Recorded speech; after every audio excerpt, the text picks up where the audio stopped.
Roma pasal 14. Hidup untuk Tuhan, jangan menghakimi atau menjadi batu sandungan. Ayat 1, terimalah olehmu orang yang lemah iman, tetapi bukan untuk berbantah-bantah tentang hal-hal yang meragukan. Sebab ada orang yang sungguh-sungguh percaya bahwa ia boleh makan segala sesuatu, tetapi orang yang lemah imannya itu hanya makan sayur-sayuran. Hendaklah orang yang makan itu, jangan merendahkan orang yang tidak makan, dan orang yang tidak makan, jangan menghakimi orang yang makan, sebab Allah telah menerimanya. Siapakah engkau yang menghakimi hamba orang lain? Apakah ia berdiri atau jatuh? Itu urusan tuannya sendirilah. Tetapi ia akan ditegakkan, sebab Allah sanggup menegakkan dia. Ada orang menganggap satu hari tertentu itu di atas hari yang lain menganggap setiap hari sama saja. Hendaklah masing-masing yakin sepenuhnya dalam pikirannya sendiri. Barang siapa memegang hari itu, hendaklah ia memegangnya karena Tuhan, dan barang siapa yang tidak memegang hari itu, hendaklah ia tidak memegangnya karena Tuhan. Barang siapa yang makan, hendaklah ia makan karena Tuhan, sebab ia mengucap syukur kepada Allah, dan barang siapa tidak makan, hendaklah ia tidak makan karena Tuhan, dan mengucap syukur kepada Allah. Sebab tidak seorang pun dari kita yang hidup bagi dirinya sendiri, dan tidak seorang pun mati bagi dirinya sendiri. Sebab jika kita hidup untuk Tuhan, dan jika kita mati untuk Tuhan. Karena itu, baik kita hidup ataupun mati, kita ini milik Tuhan. Karena sebab inilah Kristus mati dan bangkit, dan hidup lagi, supaya ia dapat menjadi Tuhan, baik untuk orang yang mati maupun untuk yang hidup.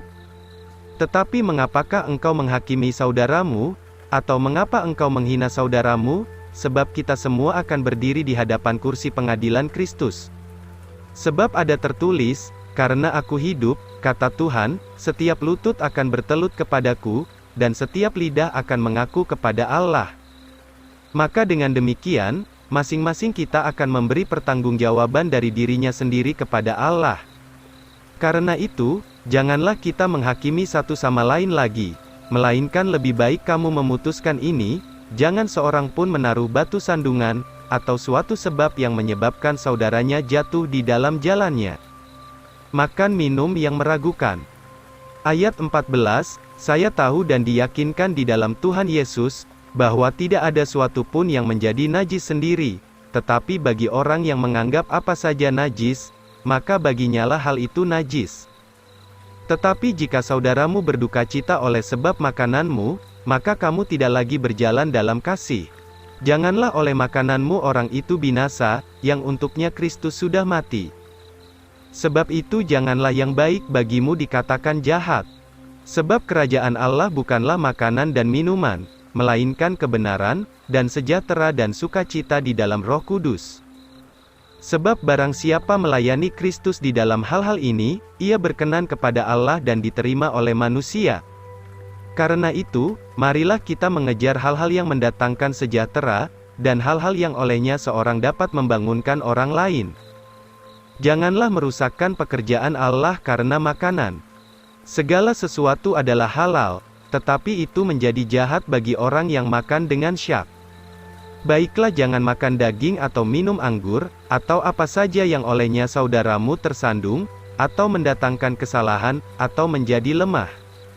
Engkau mempunyai iman, milikilah iman itu bagi dirimu sendiri di hadapan Allah. Berbahagialah orang yang tidak menyalahkan dirinya sendiri, di dalam hal-hal yang dianggapnya betul. Tetapi orang yang ragu-ragu, itu terhukum jika ia makan, sebab ia makan tidak dengan iman. Sebab apa saja yang tanpa iman adalah dosa.